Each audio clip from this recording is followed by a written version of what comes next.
شروع اللہ کے نام سے جو بڑا مہربان نہایت رحم کرنے والا ہے۔ بیان کیا جاتا ہے کہ حضرت سلمان رضی اللہ تعالی عنہ فرماتے ہیں کہ ہم لوگ آپ صلی اللہ علیہ وآلہ وسلم کے ارد گرد بیٹھے ہوئے تھے۔ اتنے میں حضرت ام ایمن رضی اللہ تعالی عنہ آئیں اور انہوں نے کہا یا رسول اللہ صلی اللہ علیہ وآلہ وسلم، حسن اور حسین رضی اللہ تعالی عنہ گم ہو گئے ہیں۔ اس وقت دن چڑھ چکا تھا۔ حضور صلی اللہ علیہ وآلہ وسلم نے صحابہ سے فرمایا اٹھو اور میرے دونوں بیٹوں کو تلاش کرو۔ چنانچہ ہر آدمی نے اپنا راستہ لیا اور چل پڑا۔ حضور صلی اللہ علیہ وآلہ وسلم چلتے رہے یہاں تک کہ ایک پہاڑ کے دامن میں پہنچ گئے۔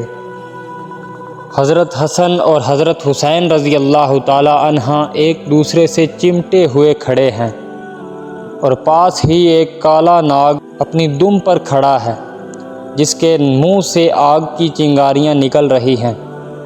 غالباً اللہ نے ناگ بھیجا تھا کہ بچوں کو آگے جانے سے روکا جائے۔ حضور صلی اللہ علیہ وآلہ وسلم جلدی سے ناگ کی طرف بڑھے۔ اس ناگ نے حضور صلی اللہ علیہ وآلہ وسلم کو مڑ کر دیکھا اور چل پڑا اور ایک سوراخ میں داخل ہو گیا۔